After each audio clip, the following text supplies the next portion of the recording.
بسم اللہ الرحمن الرحیم۔ السلام علیکم اسٹوڈنٹس، آج میں آپ کو اردو کے لیکچر نمبر 17 میں خوش آمدید کہتی ہوں۔ آج ہم سبق خیبر پختونخوا کی پڑھائی صفحہ نمبر 23 اور 24 جو ہے کریں گے، اور اس طرح یہ سبق جو ہے اس کی پڑھائی ختم ہو جائے گی، اور اس کے بعد مشقی سوالات جوابات کریں گے، ٹھیک ہے۔ صفحہ نمبر 23 کھولیں۔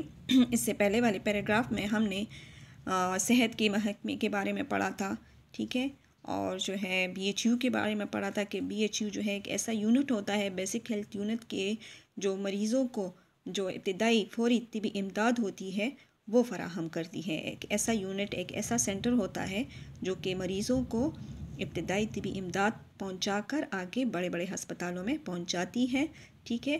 اور دوسرا یہ کہ ضلع کی سطح پر تمام سہولیات سے آراستہ جو ہیں وہ بڑے بڑے ہسپتال بھی یہاں پر موجود ہیں، اور ان کے علاوہ خواتین اور بچوں کی صحت پر بھی خصوصی توجہ دی جا رہی ہے، اور اس مقصد کے لیے جو ہے ہمارے صوبے میں مختلف قسم کے ہسپتال اور سینٹر جو ہے سینٹر برائے زچہ و بچہ قائم کیے گئے ہیں، جہاں پہ خواتین اور بچوں کی صحت کا جو ہے اس پر خصوصی توجہ دی جا رہی ہے۔ صوبہ خیبر پختونخوا کی کثیر آبادی دیہات میں رہتی ہے۔ کثیر کثرت لفظ سے نکلا نا، زیادہ تعداد، دیہات گاؤں میں، یعنی سے صوبہ خیبر پختونخوا کی بہت بڑی آبادی جو ہے وہ دیہاتوں میں رہتی ہے۔ دیہات اور شہر یہ ایک دوسرے کے متضاد ہیں۔ ان لوگوں میں زیادہ تر کا تعلق زراعت کے پیشے سے ہے، چونکہ وہ زراعت پیشہ لوگ ہوتے ہیں، کھیتی باڑی کرتے ہیں، اس لیے وہ دیہات میں رہتے ہیں۔ یہاں کی اہم پیداوار میں گنا، چاول، مکئی اور تمباکو شامل ہیں، ٹھیک ہے، یہ انڈر لائن کریں۔ صوبے میں نہایت اعلیٰ درجے کا تمباکو پیدا ہوتا ہے جو دنیا بھر میں برآمد کیا جاتا ہے۔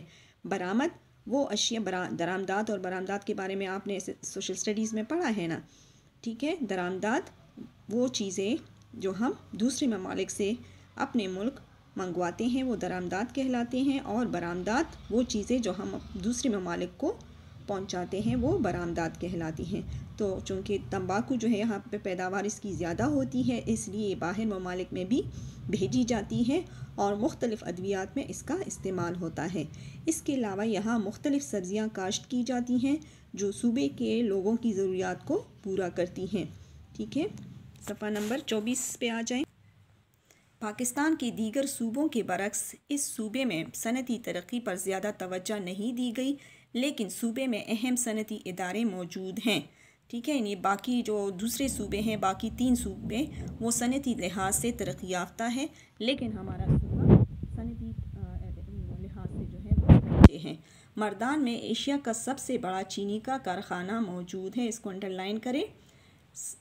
چینی کا سب سے بڑا کارخانہ جو پورے ایشیا میں ہے وہ کہاں پہ ہے؟ مردان میں واقع ہے۔ ہری پور میں موجود ٹیلی فون انڈسٹری پورے ملک کو ٹیلی فون سیٹ اور اس کے فاضل پرزہ فراہم کرتی ہے۔ فاضل پرزہ یعنی جو پرزے اس کے خراب ہو جاتے ہیں اور جو دوسرے نئے پرزے لگائے جاتے ہیں، تو یہ ہری پور میں جو موجود ادارہ ہے، انڈسٹری ہے، وہ فراہم کرتی ہے۔ اس وقت خطار، گدون، امازئی اور حیات آباد، پشاور میں سینکڑوں چھوٹے بڑے کارخانے کام کر رہے ہیں جو صنعتی ترقی کے ساتھ ساتھ لوگوں کو روزگار کے مواقع بھی فراہم کرتے ہیں۔ موقع کی جمع ہے، ٹھیک ہے، جس کی وجہ سے یہ کارخانے جو قائم ہیں خطار میں، گدون، امازئی میں اور حیات آباد میں، دیکھے ہیں نا آپ لوگوں نے کارخانے اور کارخانوں بازار، اس کی بات ہو رہی ہے۔ اچھا، وہاں پہ کارخانے موجود ہیں، صنعتیں موجود ہیں، اس وجہ سے اس بازار کو کارخانوں بازار کہا جاتا ہے۔ تو اس سے نہ جو ہے سینکڑوں چھوٹی بڑی جو ہے چیزیں بنتی ہیں اس میں، بلکہ بہت سے لوگوں کو روزگار بھی مل جاتا ہے۔ اب اسی پیج پر مشقی سوالات جوابات کی طرف آ جائیں۔ سوال نمبر 1 ہے، امید ہے کہ یہ چھوٹے چھوٹے سوالات ہیں، اس کے جوابات آپ لوگوں کو اب آتے ہوں گے کیونکہ سبق آپ لوگوں نے پڑھ لیا ہے، پھر بھی ایک نظر دیکھ لیں۔ سوال نمبر 1 ہے، پاکستان کے کتنے صوبے ہیں، ان کے نام بتائیں۔ اتنا آسان سوال ہے، اس کا جواب آپ خود لکھیں، میں نہیں بتا رہی، ٹھیک ہے۔ چاروں صوبوں کے کتنے صوبے ہیں؟ 4 ہیں، اور ان کے نام آپ خود بتا دیں، لکھ لیں۔ صوبے کا انتظامی سربراہ کون ہوتا ہے؟ صوبے کا انتظامی سربراہ وزیر اعلیٰ ہوتا ہے، یہ بھی آپ لوگوں کو آنا چاہیے۔ جیم سوال ہے، صوبہ خیبر پختونخوا کا پرانا نام کیا تھا؟ وہ بھی آپ لوگوں کو آنا چاہیے۔ صوبہ خیبر پختونخوا کا پرانا نام NWFP تھا، ٹھیک ہے۔ شمال مغربی سرحدی صوبہ۔ پھر آگے چوتھا سوال دیکھیں، صوبہ خیبر پختونخوا میں کون کون سی زبانیں بولی جاتی ہیں؟ جواب دیکھیں اس کا، خیبر پختونخوا کے لوگوں کی اکثریت کی مادری زبان پشتو ہے، ٹھیک ہے، ہماری جو مادری زبان ہے وہ پشتو ہے۔ اس کے علاوہ ہندکو سرائیکی، کوہستانی اور چترالی یہاں کی بہت بڑی اور اہم زبانیں ہیں۔ اس کا جواب بھی میں نے بتایا ہوا تھا، ٹھیک ہے۔ اب آگے دیکھیں سوال، دوستی ٹنل کن دو شہروں کو آپس میں ملاتی ہے؟ اس کا جواب دیکھیں، دوستی ٹنل پشاور اور کوہاٹ کو آپس میں ملاتی ہے، اور یہ ٹنل جو ہے پاک جاپان دوستی کا عظیم الشان مثال ہے۔ پھر آگے دیکھیں سوال، صوبے میں وفاق کا نمائندہ کون ہوتا ہے؟ صوبے میں وفاق کا نمائندہ گورنر ہوتا ہے۔ آخری سوال دیکھیں، صوبہ خیبر پختونخوا کے چند مشہور تعلیمی اداروں کے نام لکھیں، ٹھیک ہے۔ جواب دیکھیں اس کا، صوبہ خیبر پختونخوا میں تعلیم کے شعبے پر خصوصی توجہ دی جا رہی ہے۔ اس مقصد کے لیے تمام چھوٹے بڑے شہروں اور دیہات میں اسکولوں اور کالجوں کا جال بچھایا جا رہا ہے۔ یہاں کے اہم اور تاریخی تعلیمی اداروں کے نام یہ ہیں: پشاور یونیورسٹی، زرعی university Peshawar, Edwards college Peshawar, city university Peshawar, Islamia college Peshawar, Bacha Khan university Mardan, cadet college Kohat, Fazal Haq college مردان۔ آپ سوال نمبر 4 کی طرف آ جائیں، 2 کی طرف، خالی جگہ پر کریں۔ اس کا آنسر آپ لوگوں نے خود لکھنا ہے، یہ میں ہوم ورک میں دے رہی ہوں۔ اچھا، سوال نمبر 2 جو ہے، خیبر پختونخوا کا کل رقبہ ڈیش مربع کلومیٹر ہے، ایشیا کا چینی کا سب سے بڑا کارخانہ ڈیش میں ہے، ٹھیک ہے، یہ آپ لوگوں نے خود لکھنا ہے۔ اس کی انک کے مقابلے سوات کے ڈیش میں، اسکائنگ کے مقابلے سوات کے ڈیش علاقے میں منعقد ہوتے ہیں، وہ علاقہ آپ نے لکھنا ہے۔ صوبہ خیبر پختونخوا کا گرمائی صدر مقام ڈیش ہے، دیہات میں رہنے والے زیادہ تر لوگوں کا پیشہ ڈیش ہے، ٹھیک ہے۔ پھر معنی کی طرف آ جائیں، باشعور، اکثریت، برآمد، لازمی، سیاح۔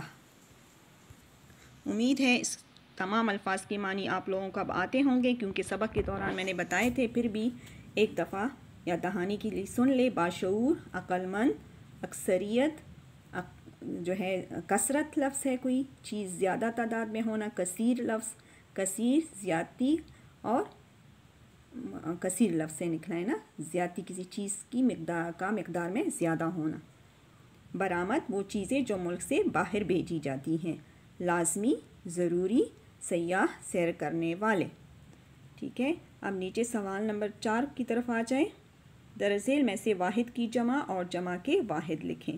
آپ لوگوں کو میں نے بتایا تھا کہ اگر اس قسم کا سوال آ جائے کہ واحد اور جمع جو ہے وہ ایک ساتھ بے ترتیب لکھے گئے ہوں، تو آپ لوگوں نے اس کے لیے 2 کالم بنانے ہیں۔ ایک کالم میں سارے نہیں لکھنے، ایک کالم میں واحد اور اس کے پھر آگے جمع لکھنے ہیں، اور دوسرے کالم میں جمع الفاظ اور اس کے آگے پھر اس کے واحد لکھنے ہیں، ٹھیک ہے۔ اسی طریقے سے میں نے آپ لوگوں کے لیے اس کا جواب جو ہے وہ بورڈ پہ لکھا ہوا ہے، آپ دیکھ لیں۔ یہ دیکھیں سوال نمبر 4 ہے، واحد اور جمع۔ واحد میں الفاظ 3 ہیں اور جمع میں بھی 3 ہے۔ پہلا لفظ ہے جزو، اس کا مطلب ہے حصہ، اجزاء اس کی جمع ہے۔ دوسرا ہے قانون، اور اس کا جمع آئے گا قوانین۔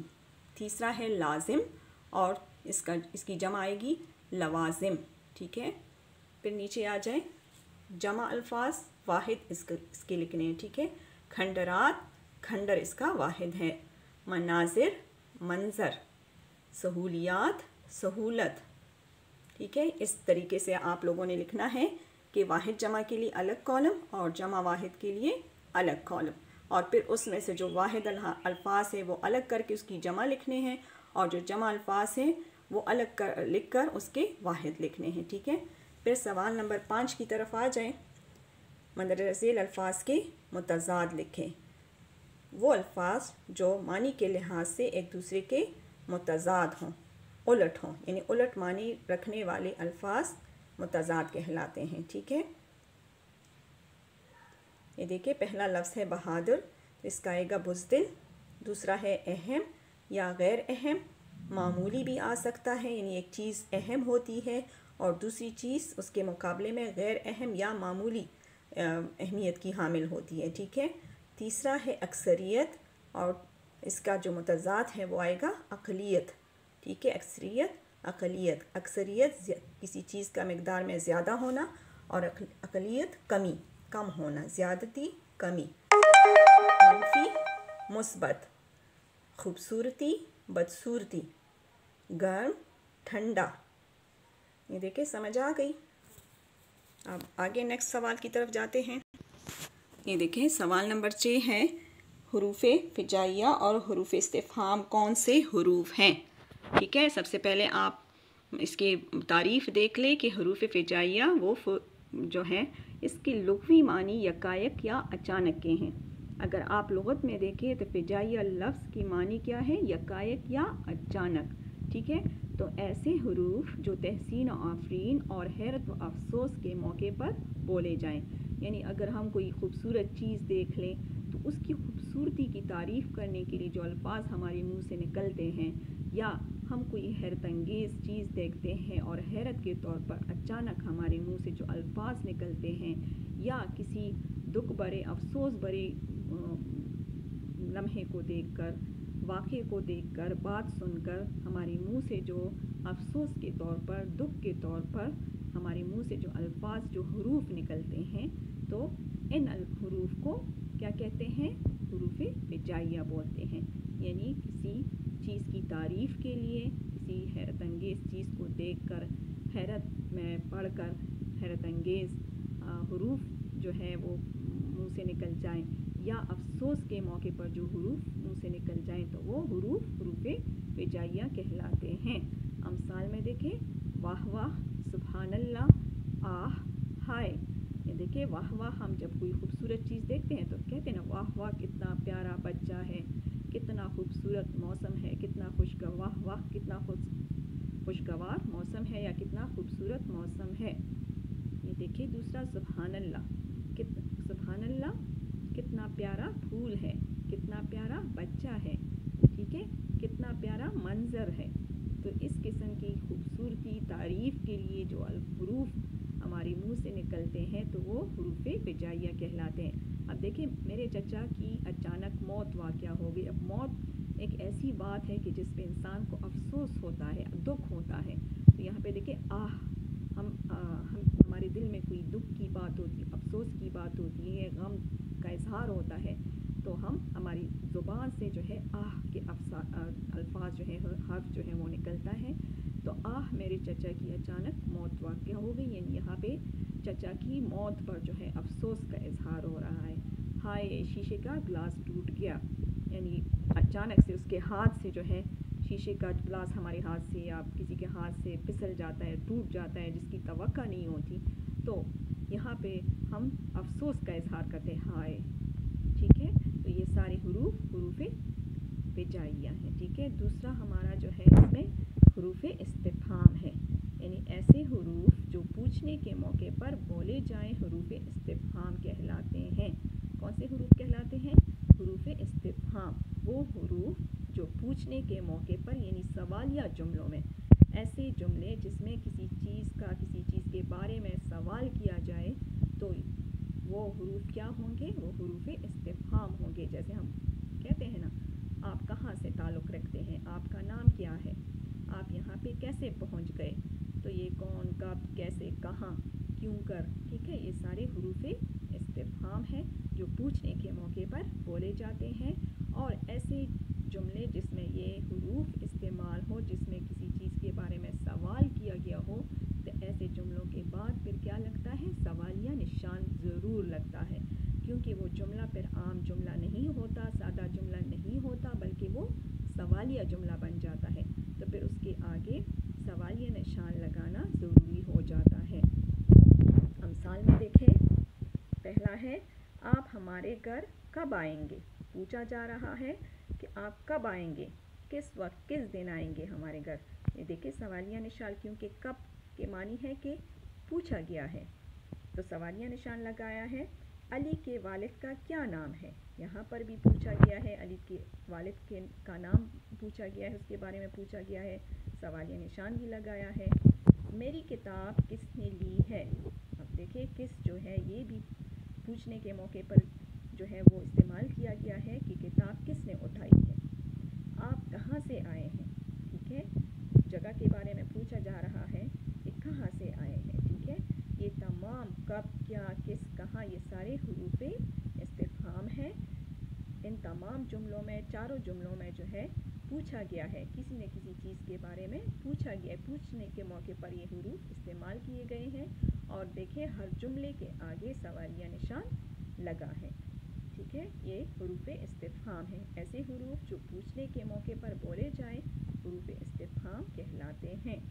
امید ہے آپ لوگوں کو دونوں تعریفیں سمجھ آ گئی ہوں گی اور آپ لوگوں نے اپنے ساتھ اس کو رف نوٹ بک میں نوٹ بھی کیا ہوگا بمائے امثال کے. ٹھیک ہے، اور اسی کا میں نیچے ہوم ورک بھی دے رہی ہوں. یہ دیکھیں گھر کا کام اپنے ساتھ نوٹ کر لے، چونکہ آج ہمارا یہ چیپٹر جو ہے، سبق جو ہے وہ مکمل ہو گیا. تو اس میں جتنے بھی الفاظ معنی ہیں وہ تو سارے آپ لوگوں نے یاد کرنے ہیں. ٹھیک ہے، جتنی بھی میں نے مرکبات یا گرامر یا جو الفاظ مشکل الفاظ کے معنی ہیں وہ سارے کے سارے آپ نے یاد کرنے ہیں. اس کے ساتھ ساتھ آپ سوال نمبر 1 جو تھا، سوال نمبر 2 خالی جگہ پر کرے، یہ آپ لوگوں نے اپنی کتاب پر پینسل کے ساتھ سبق پڑھ کے جو ہے آپ لوگوں نے فل کرنے ہیں. ٹھیک ہے، جو موضوع الفاظ اس میں آتے ہیں وہ آپ لوگوں نے اس میں لگانے ہیں، لکھنے ہیں بک پر پینسل کے ساتھ. امید ہے آپ لوگوں کو اب آتے ہوں گے ایکسپلینیشن کے بعد، کیونکہ یہ ساری معلوماتی خالی جگہ پر ہیں. پھر سوال نمبر 3 دیکھیں اپنی بک پر الفاظ کے معنی لکھ کر جملے بنائیں. ٹھیک ہے، یہ سوال نمبر 3 آپ کی بک میں ہے کہ پہلے الفاظ کے معنی لکھنے ہیں اور پھر اس پر آپ لوگوں نے جملے بنانے ہیں. سوال نمبر 3 جو ابھی میں نے اس کے معنی بتائیں، باشعور جو ہے، اکثریت، یہ ساری. ٹھیک ہے، برآمد، لازمی اور سیاح، اس کے آپ لوگوں نے معنی بھی لکھنے ہیں اور جملے بھی بنانے ہیں. پھر میں نے ابھی جو حروف ہجائیہ اور حروف استفہام کی تعریف بتائی ہے بمائے امثال، وہ آپ لوگوں نے یاد کرنے ہیں. ٹھیک ہے، اپنے ساتھ پریکٹس نوٹ بک میں نوٹ کریں اور ان تعریفوں کو بمائے امثال کے یاد بھی کریں. ٹھیک ہے، یہ آج آپ لوگوں کا ہوم ورک ہے. امید ہے آپ لوگوں کو چیپٹر کی سمجھ آ گئی ہوگی. اگر پھر بھی کوئی مشکل بات ہو، کچھ ہو اس میں، تو آپ کمنٹس میں لکھ کر پوچھ